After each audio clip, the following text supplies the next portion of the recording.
ہارون الرشید نے ملکہ زبیدہ سے خواہش کا اظہار کیا کہ میں آپ سے نکاح کرنا چاہتا ہوں، تو اس نے کہا میرا حق مہر ادا کر لو گے؟ اس نے کہا میں بادشاہ وقت ہوں، میرے لیے کیا مشکل ہے، بولو کتنا حق مہر ہوگا؟ تو ملکہ زبیدہ نے کہا کہ یہاں بغداد سے نہر کھدوائیں گے اور میدان عرفات تک پہنچے گی تاکہ حجاج کو پانی کی سہولت مل سکے۔ اس زمانے میں یہ چھوٹا کام نہیں تھا، بہت بڑا کام تھا، ایک ملک سے دوسرے ملک میں نہر لے کے جانا، پھر سنگلاخ پہاڑی علاقے۔ اس نے کہا مجھے منظور ہے۔ نہر کھدنے لگی، جب نہر مکمل ہو گئی اور سارے اخراجات کا حساب ملکہ زبیدہ کے ہاتھ میں جب دیا تو ادھر دجلہ سے پانی چھوڑ دیا گیا تھا، تو اس نے وہ سارے کاغذات یوں پھاڑ کر کے پانی میں پھینکتے ہوئے کہا ترکنا الحساب الی یوم الحساب، ہم نے اس حساب کو یوم حساب پہ چھوڑ دیا۔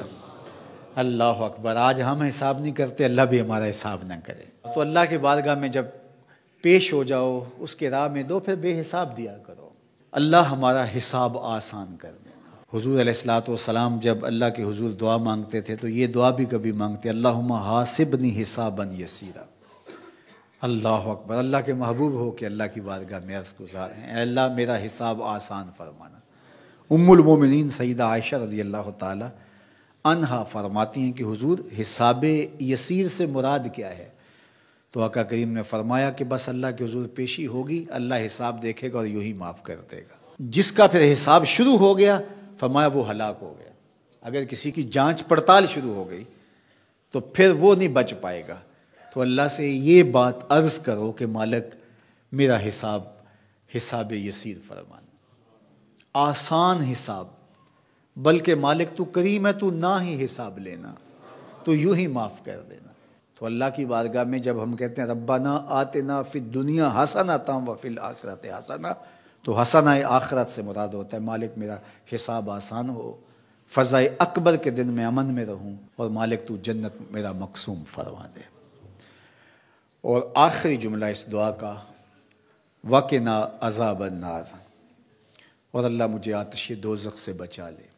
حسنات آخرت جب طلب کی تو اس نے دوزخ کے نجات کی دعا شامل تھی، کیونکہ جب دخول جنت کی دعا ہو گئی تو دوزخ سے بچیں گے تو جنت میں جائیں گے، لیکن الگ سے اس کا ذکر کر دیا گیا اس کی ہولناکی کی وجہ سے کہ وقنا عذاب النار، اے اللہ مجھے آتش دوزخ سے بچا لے۔ اللہ اکبر! حضور نے ایک دن جبریل امین سے پوچھا مجھے جہنم کے عذابوں کا ذکر سناؤ، تو جبریل امین نے کہا حضور اخف العذاب، سب سے ہلکا عذاب جو جہنم میں جہنمی کو دیا جائے گا وہ یہ ہوگا کہ اس کے پاؤں میں آگ کے جوتے رکھے جائیں گے۔ ویسے تو آگ میں ڈوبے ہوئے ہوں گے، آگ کے کنویں میں پھینک دیے جائیں گے، آگ کے پہاڑ ہیں، ایسی وادیاں ہیں جن سے جہنم بھی ایک دن میں 700 مرتبہ پناہ مانگتی ہے، لیکن سب سے ہلکا عذاب، اخف العذاب، سب سے خفیف ترین عذاب جو جہنمی کو جہنم میں دیا جائے گا، اس کے پاؤں میں آگ کے جوتے رکھے جائیں گے، باقی اس کا آگ میں بدن نہیں ہوگا، یہ سب سے ہلکا عذاب ہوگا۔ لیکن یغلی منہما دماغہ، ان آگ کے جوتوں کی شدت اور حدت اور گرمی اور حرارت اتنی ہوگی کہ اس سے دماغ پگھل کے ناک اور منہ کے راستے سے باہر آنا شروع ہو جائے۔ یہ سب سے ہلکے عذاب کی کیفیت ہے، جو سخت عذاب ہیں الیاذ باللہ۔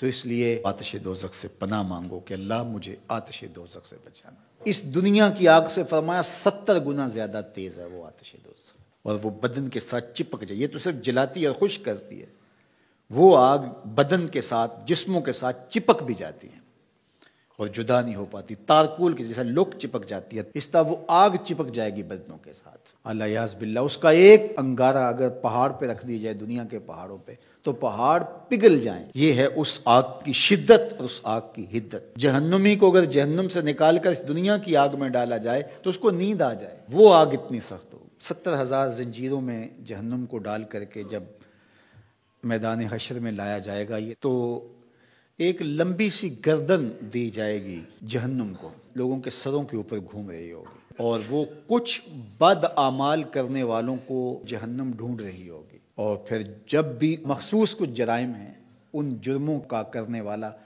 اسے نظر آئے گا تو وہ گردن وہاں سے دبوچ کے اس کو اپنے اندر پھینک لے گی، اور جب وہ انسانوں کے سروں پہ گھوم رہی ہوگی تو بدن تھر تھر کانپ رہے ہوں گے، کلیجے دہل رہے ہوں گے، کیا ہولناکی کا منظر ہوگا۔